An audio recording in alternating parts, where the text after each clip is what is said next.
Et vous êtes bien sur la voie d'Ambroise Paré, c'est Antoine au micro pour mon émission Une heure ensemble. Et aujourd'hui, j'ai l'immense honneur de recevoir dans le studio Monsieur Pierre Perret. Pierre Perret, bonjour.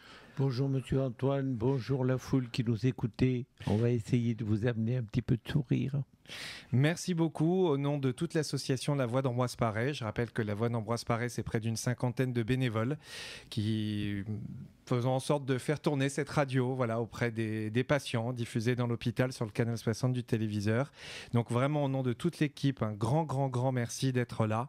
Nous allons passer une heure ensemble pendant laquelle nous allons parler de votre enfance à Castel-Sarrazin, qui est un lieu qui vous tient à cœur. Et puis nous allons parler de vos plus grands succès bien entendu et aussi de vos passions. J'ai entendu dire que vous aimez bien la pêche apparemment et les bonnes tables, les bons vins également. Nous en parlerons en fin d'émission. Donc tout d'abord, Pierre Perret, donc, je parlais de Castel-Sarrazin qui est votre ville de naissance. J'en reviens. Vous en revenez et voilà, c'est une ville qui est très importante pour vous. Est-ce que vous pouvez nous en toucher un mot de cette ville et de vos souvenirs d'enfance ? Vous savez, j'ai quand même quitté Castel-Sarrazin il y a... j'ose pas dire il y a combien, il y a 70 ans à peu près, j'étais quand même très jeune. Mais j'ai quitté Castel-Sarrazin pour rentrer au conservatoire à faire des études musicales, puis des études théâtrales, au conservatoire à Toulouse, donc pas très loin, mais Castel, c'était une page un peu tournée pour moi, puisqu'après, je suis passé à Paris, où j'ai fait mon service militaire dans la musique à Paris. Voilà, donc Castel était un peu tout ça. Mais l'essentiel, c'est passé à la maternelle et à la communale. Voilà. Et alors justement, le Castel-Sarrazin, c'est dans cette ville que votre papa Maurice tenait le Café du Pont. Oui. Et ça a une importance primordiale dans vos inspirations pour la suite.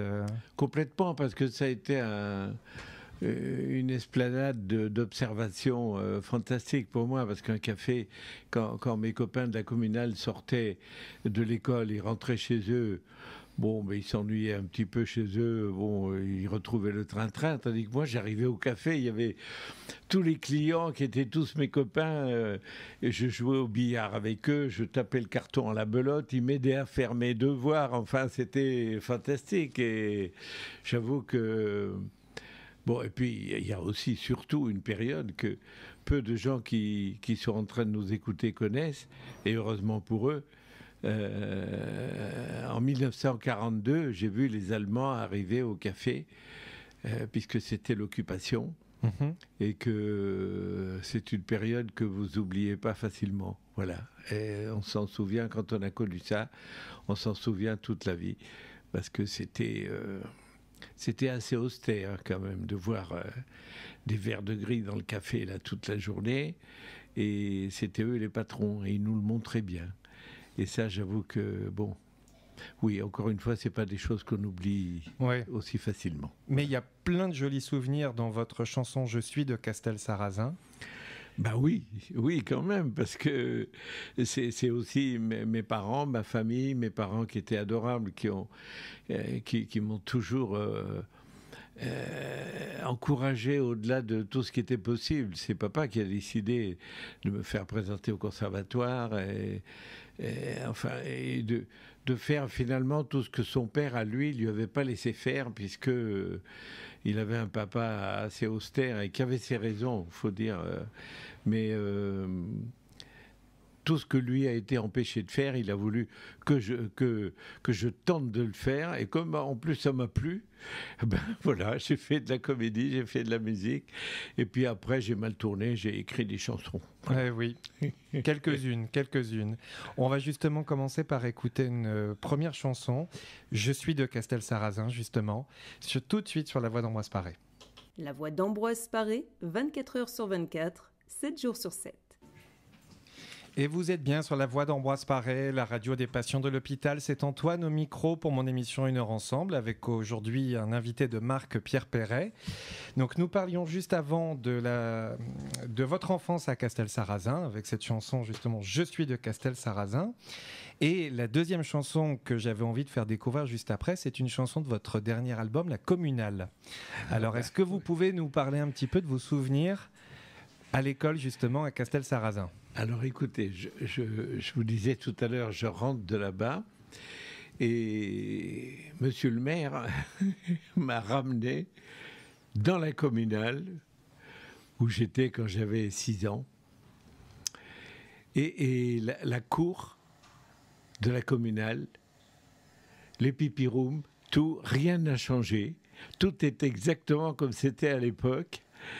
Sauf les arbres, il y avait 2-3 beaux arbres, des marronniers qui étaient au milieu, qui sont morts depuis.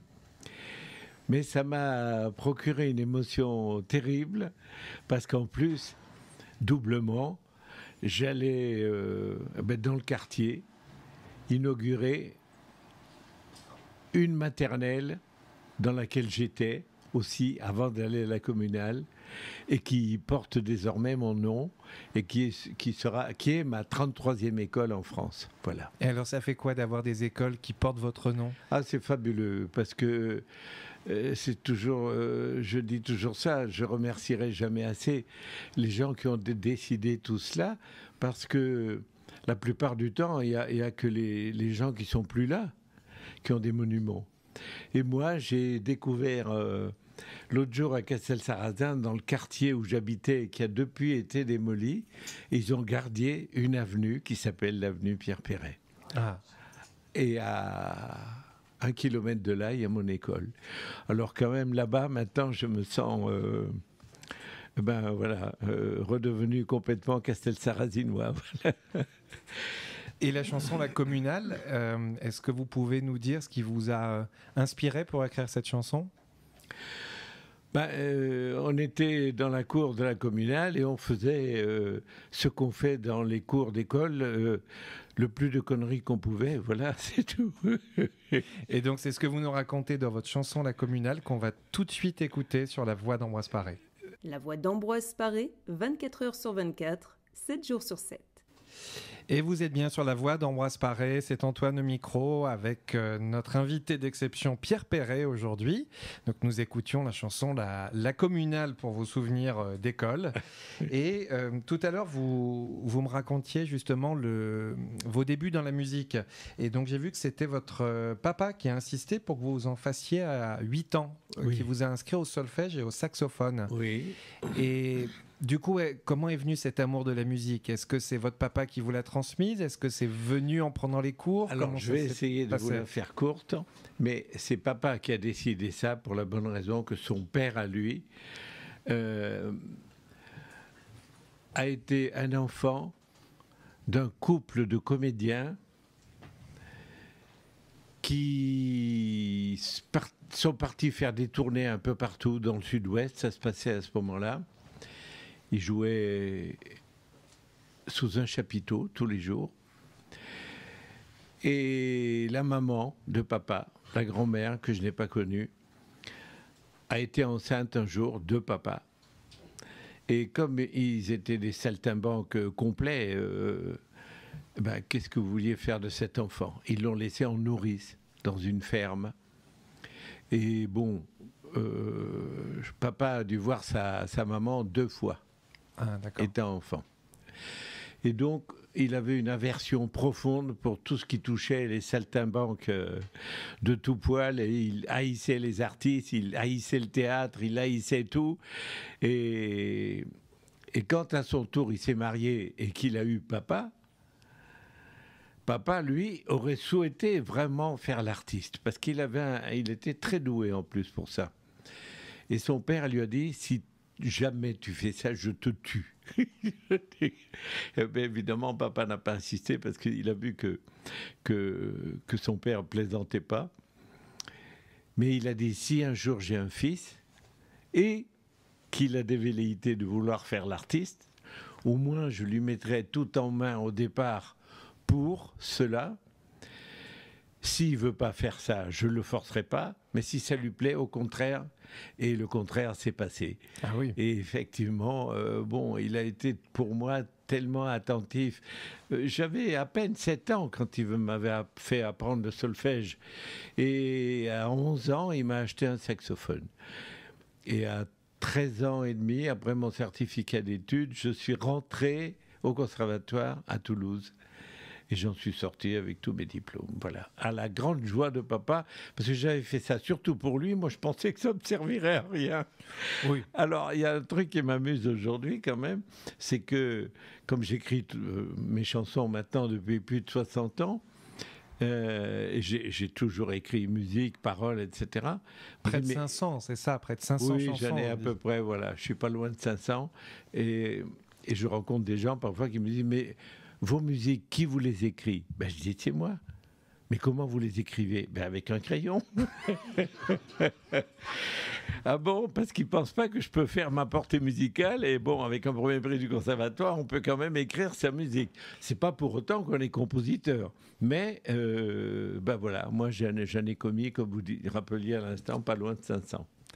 Et donc, on parle du conservatoire donc, à Toulouse.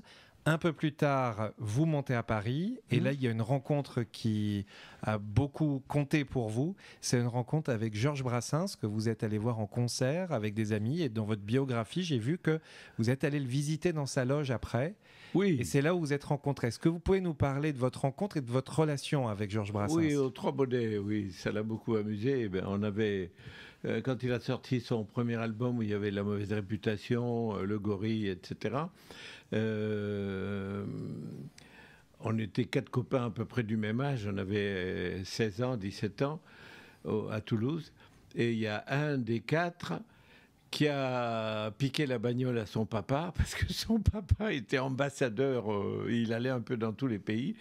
La voiture était disponible à ce moment-là. Comme mon copain avait son permis, il a pris la voiture à papa et on est tous allés à Paris. Et on est allé aux Trois Baudets où je savais très bien que Georges chantait. Il était à l'époque, c'était même pas lui la tête d'affiche. Il était, dans le jargon des artistes, en vedette américaine, c'est-à-dire en deuxième position de Juliette Gréco, qui était aux Trois Baudets à ce moment-là. Et donc... on est allé le voir, à la fin je suis allé le trouver et je lui ai raconté. Je lui ai dit voilà, on est 4 copains et on est venu dans la bagnole du papa d'un qui est loin et qui ne sait même pas où on est.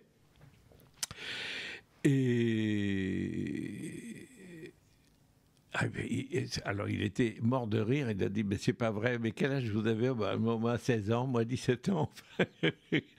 Et alors après, ça l'amusait bien qu'on ait notre voiture, ça lui rendait même service, puisque après, comme moi j'ai fait quelques années après, à mon tour, mais après il allait chanter dans des boîtes. Et il chantait dans une boîte qui s'appelait la Villa d'Est, près des Champs-Élysées. Il chantait au Vieux Colombier, près du boulevard Saint-Germain. Et donc, comme il n'avait pas de moyens de locomotion, il devait prendre des taxis, etc. Mais un taxi lui coûtait plus cher que le cachet qu'il avait dans la boîte où il chantait. Donc, on l'amenait, nous, après. On a passé 3 ou 4 jours à Paris et on l'a amené de boîte en boîte tous les soirs. Vous avez fait le taxi pour Georges Brassens? On a fait le taxi pour Georges. Et bon, on a passé des très bons moments, c'est vrai. Et puis après, la première lettre de recommandation, même quand moi j'ai commencé à écrire la première chanson, et il a fait une lettre de recommandation pour Canetti, qui était le patron des Trois Baudets.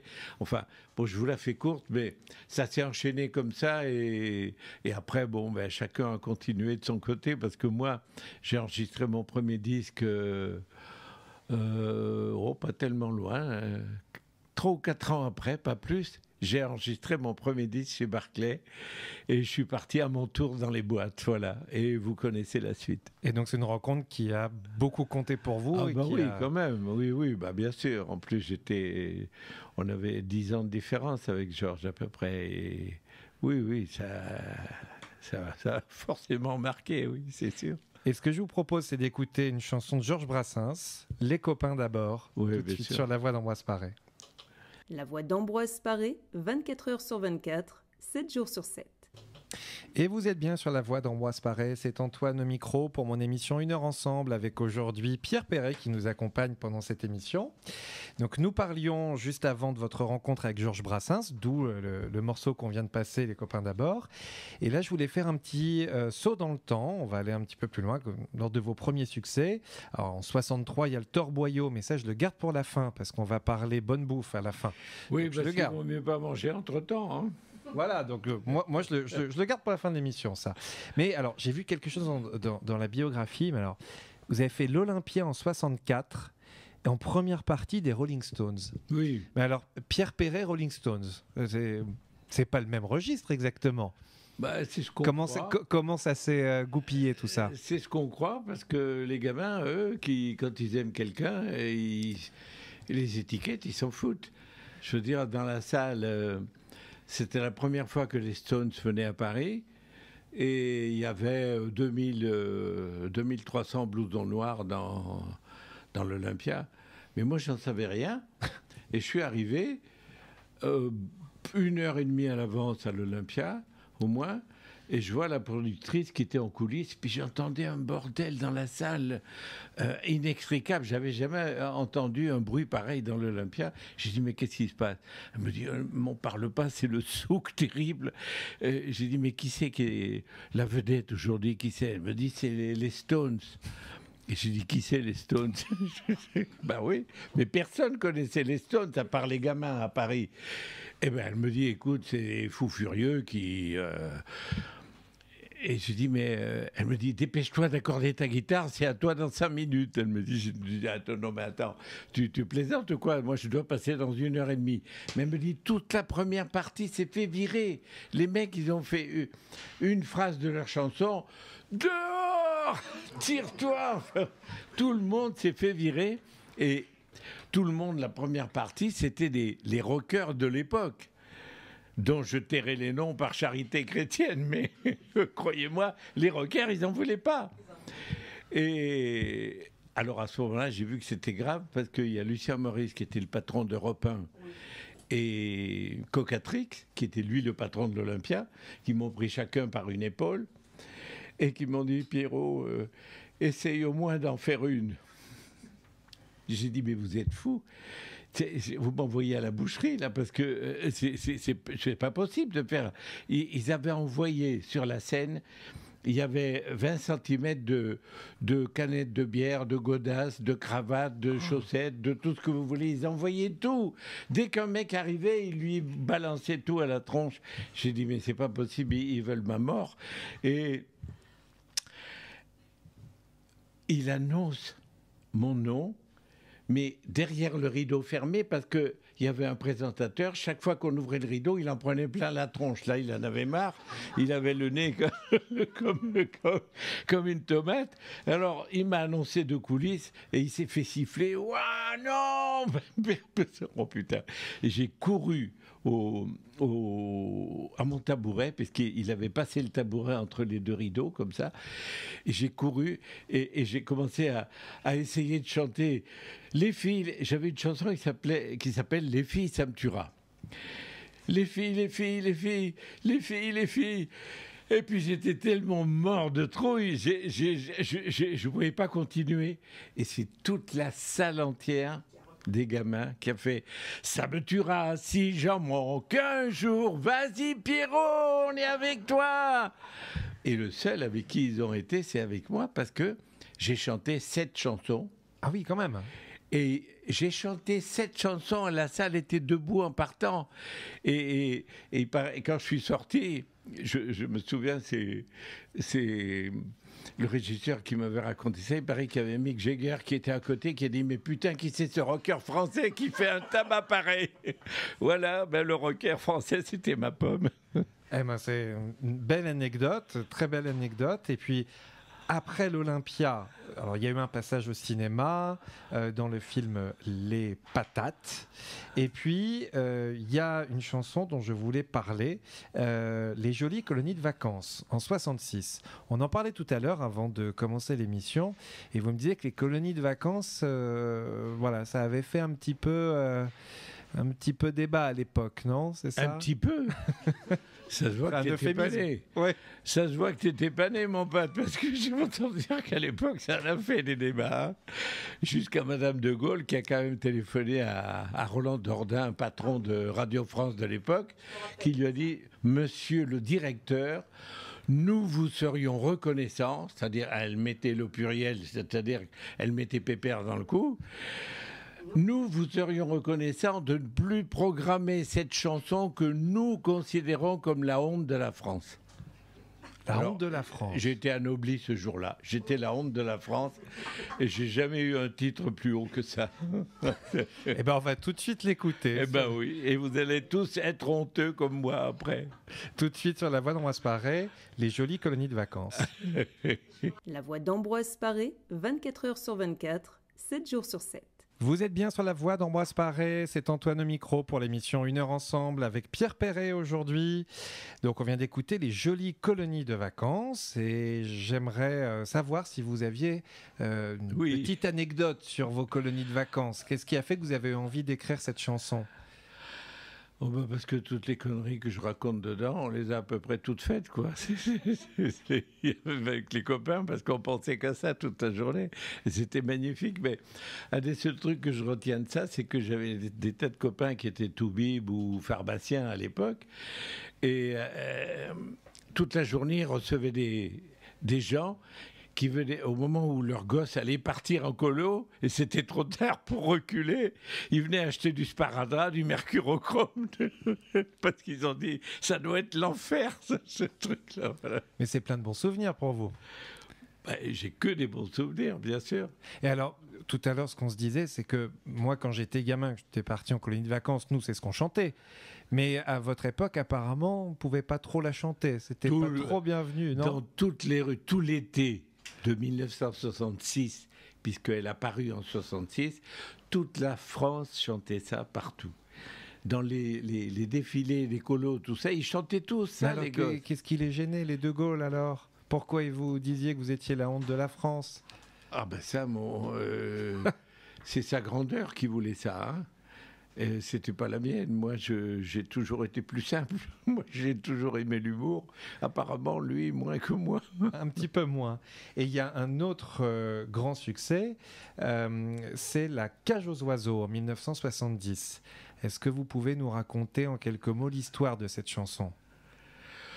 D'où ça vous est venu l'écriture de cette chanson ? Eh ben, j'ai entendu un jour, je descendais dans le Midi pour faire un concert, et à la radio, j'ai entendu une anecdote racontée d'un prisonnier américain qui venait de sortir de prison. Et le jour où il est sorti, il est passé comme sur le quai de la Mégisserie, ici, si vous voulez, sur les quais, et il a vu des oiseaux en cage. Et lui qui venait de se taper 15 ans de cabane, il n'a pas pu résister. Il a ouvert toutes les cages et il est reparti en prison, bien sûr, le malheureux. Et ça m'a tellement touché, cette histoire, et que j'en ai rêvé. On est rentré à l'époque, je chantais près de Toulouse, donc je m'étais arrêté près de chez mes parents pour les embrasser. Et avec ma femme, on avait dormi là. Et en pleine nuit, j'ai rêvé de La Cage aux oiseaux. Je me suis rêvé. Je la chantais en dormant. Voilà. Et alors, je me suis forcé à tomber du lit. Je savais que si je me levais pas à ce moment-là, je la perdrais. Mais j'avais tout, la musique et le départ. Ouvrez la cage aux oiseaux, do mi sol, sol, sol, mi sol, la sol. J'avais tout ça vite.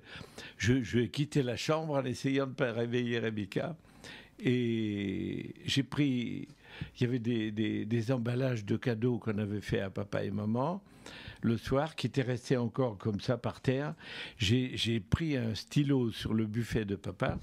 Vite, j'ai fait ma portée musicale et sur le do, mi, mi, mi, j'ai écrit toutes les premières notes et les 3 ou 4 premiers vers. Et après, j'ai regardé l'heure. Il était 5 heures. Bon, j'ai dit, bon, tu vas pas te recoucher, tu vas finir ta chanson. Et je suis parti sur le bord du canal et j'ai fait 6 ou 7 kilomètres avec mon carnet et mon crayon. et j'ai écrit une bonne moitié de la chanson. Voilà comment ça s'est passé. Et on va l'écouter tout de suite sur la voix d'Ambroise Paré, La cage aux oiseaux. La voix d'Ambroise Paré, 24 heures sur 24, 7 jours sur 7. Vous êtes bien sur la voix d'Ambroise Paré, c'est Antoine au micro pour l'émission Une heure ensemble avec Pierre Perret, un invité exceptionnel aujourd'hui. On vient d'écouter la cage aux oiseaux. Juste pour peut-être redire à l'antenne ce que vous venez de me dire hors antenne. Que la Non, jeune je femme... dis, grâce à cette chanson, le nombre de baisers que j'ai reçus de charmantes filles à la fin des spectacles, par exemple, qui me disaient « Est-ce que je peux vous embrasser ?» Je dis qu'à cela ne tienne, pourquoi ? Parce que c'est pour fêter la première paire de baffes que m'a donné mon père quand j'ai ouvert la cage à la maison, voilà. Et ça, il y en a un paquet, hein, ça c'est sûr.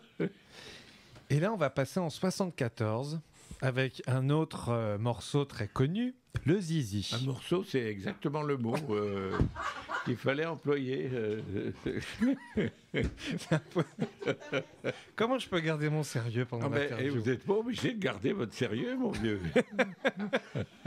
Alors, pourquoi une chanson sur le Zizi ? Pourquoi ? C'est uniquement pour désacraliser le tabou que ça représente.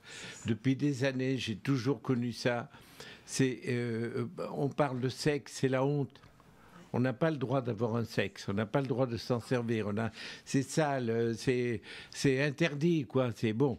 Et ce discours hypocrite m'a toujours considérablement énervé. Parce qu'il y avait un débat à l'époque, c'est ça ? Il y avait un débat sur l'éducation sexuelle à l'école. Après, oui. À l'époque, ça n'existait pas tellement, mais oui. Quand j'ai mis ça sur la table, excusez-moi, c'était quand même très risqué d'aborder ce sujet. D'ailleurs, le phénomène que ça a été quand même a suscité tellement de remue-ménage partout. Et j'ai jamais reçu un courrier pareil. Votre Zizi m'a ouvert les yeux, enfin bon. On m'a jamais dit ça, moi. Mais donc du coup, grand succès à l'époque. Et puis, est-ce que ça a fait les mêmes retours qu'avec les colonies de vacances ? Est-ce qu'on vous a censuré ? Encore oui. 2 fois plus, encore 2 fois plus. Ah non, censuré, jamais. Jamais. Sauf à RTL. Ah. Oui, la seule radio, c'était RTL. C'est...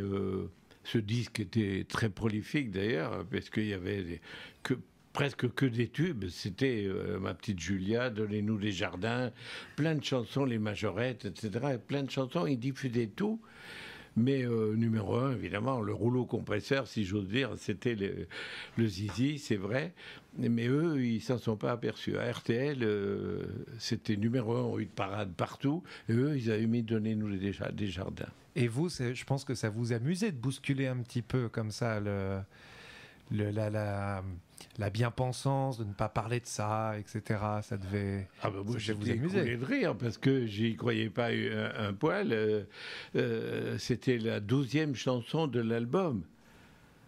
Je ne l'avais même pas apporté aux radios. Je disais, ils le passeront au départ, jamais. Vous ne pensiez pas que ça allait être le succès que ça a été ? Mais pas du tout. Je vous dis que pour moi, même à un poil près, je ne le mettais pas sur le disque. À un poil près, le Zizi, voilà, encore des jeux de mots. C'est pas un jeu de mots, c'est la réalité. Normalement, il ne devait pas être sur ce disque parce que, je dis jamais ça passera. Quand au studio, l'ingénieur du son m'a dit je fais une copie pour. Avant, on amenait les bandes dans les radios pour passer avant la sortie du disque, pour qu'on commence à. Et il me dit je copie ça, le Zizi. Je dis mais non, tu sais bien, ça passera nulle part. Non. Et il n'y a que quand l'album a été imprimé et qu'il est arrivé dans les radios, ils ont découvert ce titre. Ils ont dit, mais qu'est-ce que c'est ce titre ? Parce qu'ils avaient déjà passé depuis un moment La petite Julia, Donnez-nous des jardins, tout ça. Ils disaient, mais ça, on ne connaît pas le Zizi. Alors, je me souviens, c'était à Europe pour la première fois. Je dis, oh non, laisse tomber, tu sais, c'est pas un titre qui passera. Et il me dit, comment il passera pas ? Mais chez nous, tout passe. Et il est allé à la radio, et à l'antenne à l'instant, et c'était midi. 3 minutes avant les infos de midi, ils ont passé le zizi. Et là, le standard était bloqué de partout. Tous les gens appelaient par milliers. Il y a eu des téléphones toute la journée. Les gens disaient « Repassez-le, on n'a pas tout compris. » Eh ben, nous, on va le passer sur la voix d'Ambroise Paré. On va le passer tout de suite. Le zizi. La voix d'Ambroise Paré, 24 heures sur 24, 7 jours sur 7. Vous êtes bien sur la voix d'Ambroise Paré. Et oui, hélas. Voilà. C'est Antoine au micro avec Pierre Perret pour l'émission 1 heure ensemble. Donc on vient d'écouter le zizi qui a fait beaucoup rire en tout cas dans le studio. Un autre, alors là on va changer un petit peu de registre parce qu'on va avancer un peu encore dans le temps et on va parler d'une autre chanson un peu moins légère mais qui est dans tous les esprits. C'est en 1977. 1977, vous écrivez Lily, qui est une chanson qui dénonce la xénophobie et le sort des immigrés. Et c'est une chanson qui vous a valu le prix de la Ligue contre le racisme et l'antisémitisme. C'est une chanson qui est étudiée dans des milliers d'écoles et d'ailleurs on a une de nos bénévoles qui ne peut pas être là, Nelly, qui a été professeure des écoles et qui nous disait qu'elle l'avait fait étudier. Oui. Elle avait eu la chance de vous connaître à vos débuts au Plessis-Robinson en concert. Oui. Et depuis, elle vous suit et elle nous a envoyé un petit message ce matin en disant voilà, le texte Lily, je l'ai fait étudier en cours. Et ça, vous m'aviez dit que vous avez beaucoup d'écoles qui vous en ont parlé. Beaucoup, oui. Et principalement, cette chanson est étudiée au même titre que Mon petit loup, par exemple, ou que La bête est revenue, avec laquelle j'ai obtenu un 2e prix de la LICRA quelques années après. Et La bête est revenue est apprise aussi dans les écoles.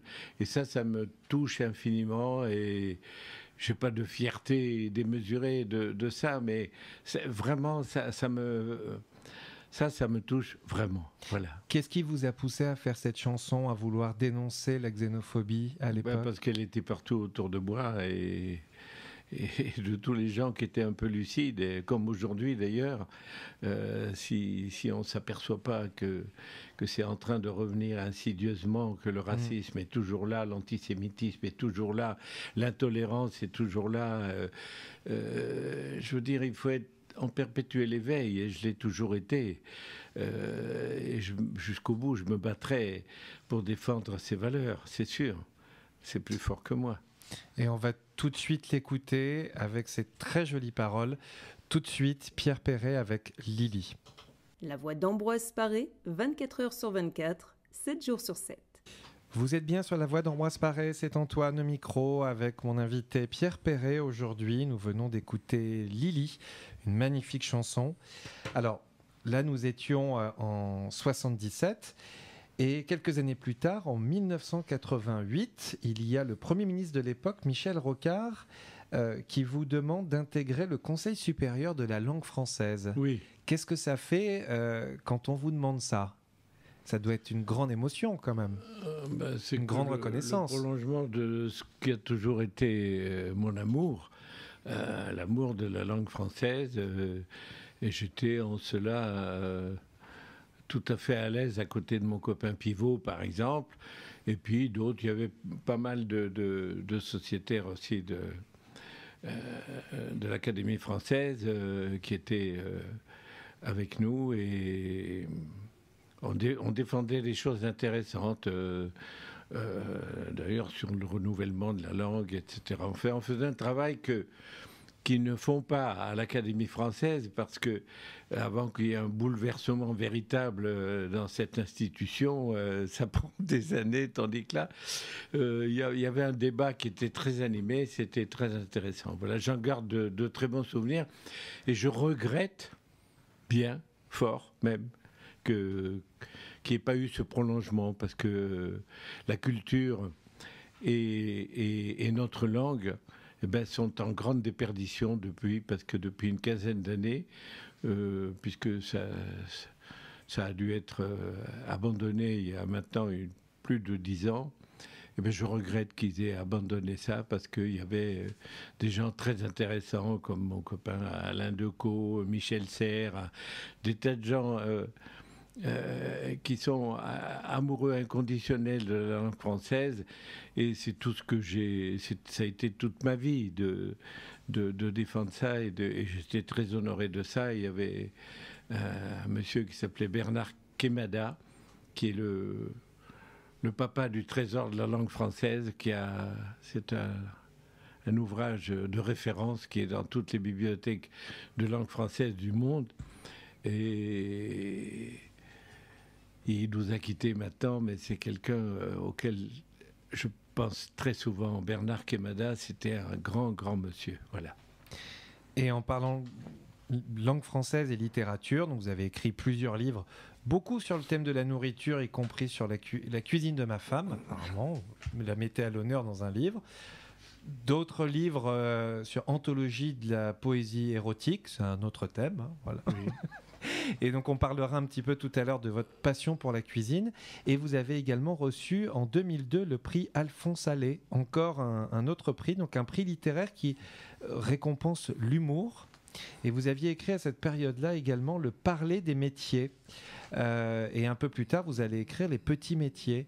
D'où vient cette passion pour ce que vous définissez comme les petits métiers et l'argot autour de ces métiers-là? Ça, il ne faut pas tout mélanger. Les petits métiers, c'est autre chose. Ça fait partie des choses que j'ai observées, que j'ai bien connues quand j'étais gamin. Les rémouleurs, les vitriers, tout un tas de métiers qui ont disparu aujourd'hui, mais qui n'ont rien à voir avec le parler des métiers, qui est quelque chose qui m'a pris 14 ans de travail. Ah oui, quand même. Et qui a eu un gros succès d'ailleurs, parce qu'il y a eu un très gros tirage de ça. Et c'est un ouvrage qui a rejoint ceux de Bernard Quémada, justement, dans toutes les universités, au Québec, en Belgique, en Suisse, dans tous les pays de langue française. Il y a ce livre qui est pris en compte parce que je n'ai commencé, moi, son écriture qu'après 4 à 5 ans de collecte auprès de tous les gens qui représentaient un métier avec le jargon qui est le leur, etc. etc. Et j'ai recueilli ça avec grande minutie. J'en ai fait la typologie, la définition et l'exemplification. Et ça m'a pris effectivement plus de 13 ans.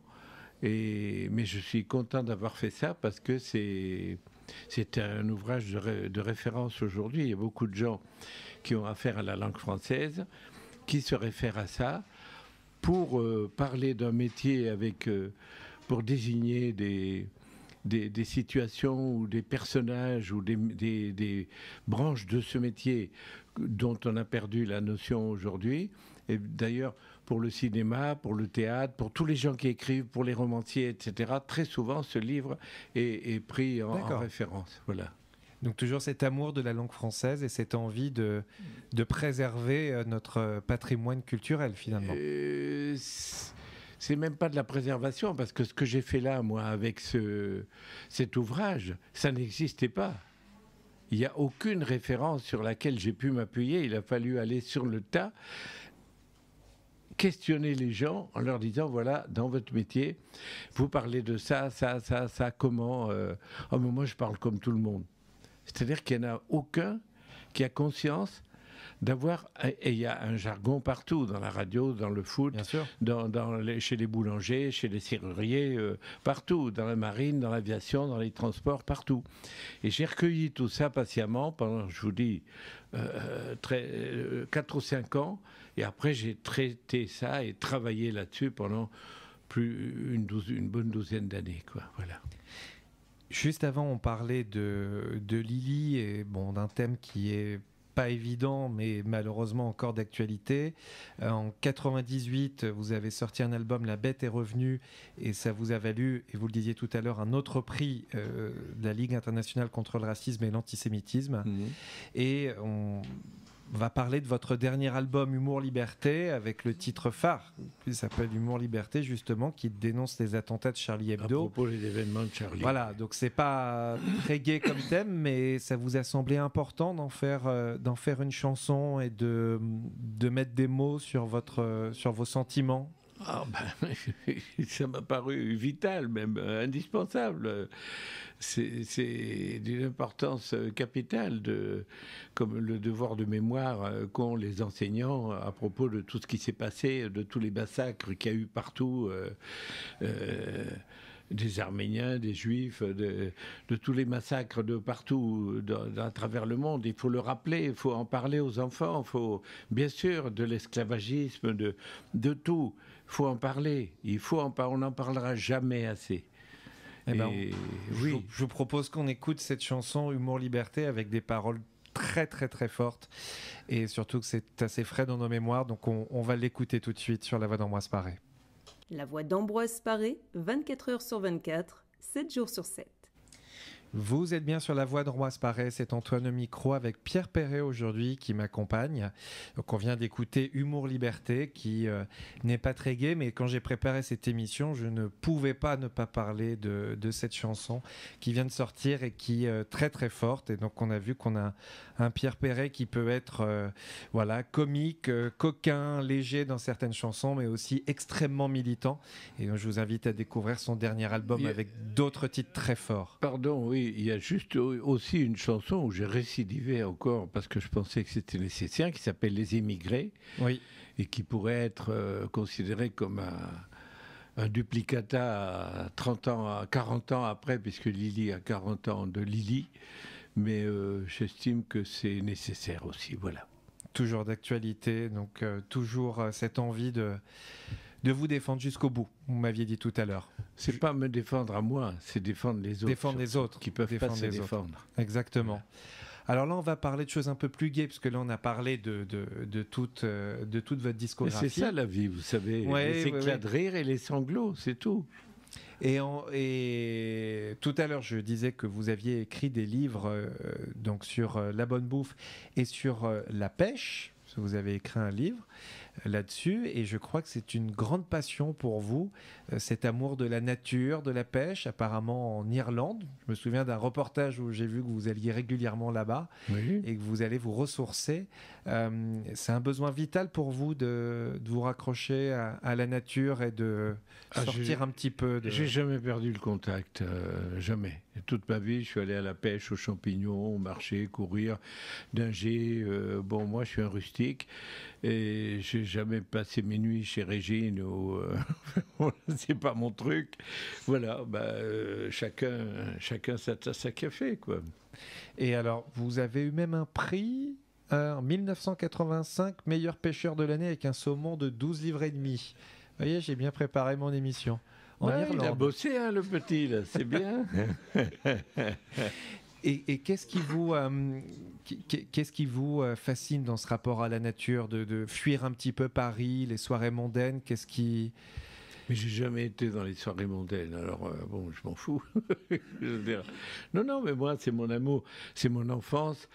Moi, je suis né dans le Tarn-et-Garonne, qui était quand même un pays complètement dans la nature. Aujourd'hui, bon, il est moins authentique et rustique qu'il le fut quand moi j'étais enfant. Mais bon, c'est la vie qui est ainsi faite. Mais mes sources, elles sont là, moi. Donc, j'ai jamais quitté ça. D'ailleurs, quand je suis venu travailler à Paris dans les boîtes, à l'Olympia, à Bobino, partout, puis après faire des tournées partout, j'ai jamais voulu habiter Paris. Et j'ai acheté une maison très tôt à 80 km de Paris, où je vis toujours d'ailleurs, et je suis en pleine campagne, j'ai que les grillons pour voisins, voilà. Le calme, la nature. Complètement. Et autre grand plaisir, la bonne bouffe. Et donc ça, j'ai la sensation qu'entre la musique, la pêche et la bonne bouffe, tout ça, c'est des choses que vous avez héritées de votre papa. C'est votre papa qui vous a initié à la pêche.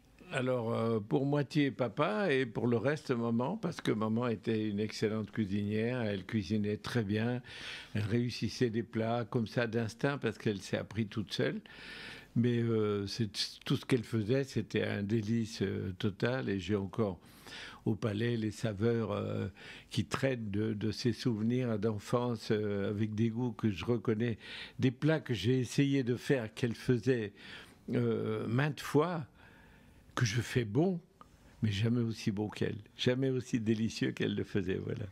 Et la chanson Le Torboyau, qu'est-ce qui vous a inspiré pour cette chanson? C'était un clin d'œil parce que papa a ouvert à un moment donné dans le café, comme maman justement cuisinait tellement bien, les clients qui rentraient, qui mangeaient à la cantine de l'usine toute proche, où il y avait plus d'1 millier d'ouvriers, alors ils bouffaient comme on bouffe dans les cantines en sortant de l'usine, quoi. C'était pas génial. Et quand ils sentaient les effluves de la cuisine de maman, ils l'ont tellement embêté après en lui disant: écoute Claude, fais-nous même un plat du jour simplement. Mais alors elle a fini par céder. Et après, elle faisait un plat tous les jours, comme ça. Alors au début, il y a eu 10 clients. Au bout de 8 jours, il y en avait 30. Et au bout d'un mois, il y en avait 80. Elle n'en pouvait plus. Elle était toute seule. Elle n'y arrivait pas. C'était l'horreur. Et la cantine de l'usine, elle a fermé, puisqu'il n'y avait plus aucun client, mais tout le monde était à la maison, donc il a fallu embaucher des serveuses, enfin, etc. Et voilà. Et je vous dis, c'est la faute à maman, parce que c'était tellement bon ce qu'elle faisait. Le riz au lait de mon enfant, c'est quelque chose d'absolument prodigieux, et j'ai toujours là, et j'ai mangé depuis ce temps des milliers d'autres riz au lait qui n'étaient jamais aussi bons. Voilà. Et donc, on va tout de suite écouter Le Torboyau, qui est un titre des Alors, années c'était 60. en clin d'œil à ça, justement, parce que c'était pas ça du tout, évidemment. On écoute ça tout de suite, Le Torboyau. La voix d'Ambroise Paré, 24 heures sur 24, 7 jours sur 7. Et vous êtes bien sur la voix d'Ambroise Paré, c'est Antoine au micro pour l'émission 1 heure ensemble avec Pierre Perret aujourd'hui. Alors on arrive à la fin de cette émission, j'avais envie de parler en toute dernière partie de votre amour pour le vin. Parce que vous avez fait un livre il y a quelques années sur votre amour pour le vin et, je suis fils de le bistrot, partage. quand même. Voilà, et le partage que ça représente avec tous vos amis et avec ce moment de convivialité. Qu'est-ce que ça représente pour vous, une bonne bouteille? C'est une espèce de culture à part.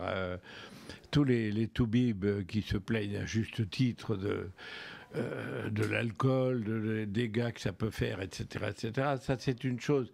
C'est pour ça que je dis qu'il faut apprendre le vin, apprendre à le déguster, apprendre à le maîtriser, apprendre à en jouir sans en abuser. Et c'est une culture, vraiment, peu de gens savent ce qu'est vraiment le vin. Mais celui qui découvre le vin, découvre un univers qui est quand même pas négligeable et qui fait partie des belles choses de la vie, quoi. Voilà. Et avec un bon repas, donc ce qu'on disait avant, votre amour pour la cuisine de votre maman, avec des saveurs que vous avez jamais aussi bien retrouvées. Exactement. Et il y a des vins qui correspondent à des tas de sortes de cuisine légères. Il y a les Bordeaux, les Bourgognes, les vins de Loire, les vins du Midi, les vins corses. Il y en a des tas qui correspondent à des tas de plats bien précis, des plats roboratifs d'hiver, les daubes ou les blanquettes, etc. Et il peut y avoir des vins qui accompagnent la truffe, le foie gras ou des sauternes, etc. Mais il faut les boire avec discernement, avec modération, certes, mais ça n'empêche pas le plaisir que ça représente, voilà. Et il y a des grands moments de partage comme ça avec des personnalités ou peut-être une petite anecdote. Ah oui, vous parliez de Rocard tout à l'heure. Il crachait pas dessus un verre de Bordeaux, hein, ça c'est sûr. Même on a bu les plus grandes bouteilles qui soient ensemble. On a bu des Romanée Conti qui sont extrêmement rares avec José Arthur, avec plein de copains qui étaient assez élitistes sur le vin et qui étaient même mon copain Lionel Jospin par exemple et Pivot, j'en parle même pas parce qu'il m'a vidé la moitié de ma cave déjà. Ah oui, quand même. Non, mais c'est des moments de grand partage et lui qui est du Beaujolais et qui est donc qui aime les beaux Beaujolais parce qu'il en existe, mais des grands Bourgognes aussi. Il est très très amateur et il sait de quoi il parle quand on déguste un vin ensemble. Voilà. Et donc, si je dois vous résumer, vous êtes un amoureux de la langue française, de la bonne cuisine, de tout et du bon vin. De tout. Je me méfie que d'une chose. Mais il y en a aucun ici autour là. Dites-moi. Les cons. Ah. Oh, il y en a plein qui se cachent, croyez-moi. Il y en a un peu partout. Et vous disiez je sais plus, j'avais lu ça dans votre biographie, que les cons, le problème avec eux, c'est qu'ils s'ignorent, ils pensent que c'est les autres autour d'eux, les cons, c'est ça. En général, oui. De toute façon, on est toujours le con de quelqu'un, alors. Exactement. Eh bien, écoutez, Pierre Perret, vraiment un énorme merci, vraiment, d'être venu. Un énorme merci à vous. Je voulais aussi embrasser votre femme Rebecca, qui a eu la gentillesse d'échanger avec moi depuis plusieurs mois pour préparer cette émission. Et remercier aussi vos assistantes, voilà, adorables, avec qui j'ai eu l'occasion d'échanger. Un énorme merci de la part de toute l'association, de la part des bénévoles, de la part... C'est moi. Et de la part des patients qui sont, pour certains, venus nous voir pour vous rencontrer et nous écouter. Qui vous remercie de m'avoir reçu. Et puis, je remercie à tous ceux qui nous ont écoutés, qui ont eu la patience d'écouter tout le long de cette émission. Je vous dirai qu'une chose, ce que je vous souhaite, c'est de rentrer vite chez vous pour boire un bon coup de Bordeaux. Le mot de la fin. Merci beaucoup. On est à la fin de l'émission. Et puis, chers auditeurs, comme le disait Pierre Perret, soignez-vous bien. On vous souhaite un très bon retour chez vous. Et je vous rebascule sur le flux musical de La Voix d'Ambroise Paré. La Voix d'Ambroise Paré, 24 heures sur 24, 7 jours sur 7.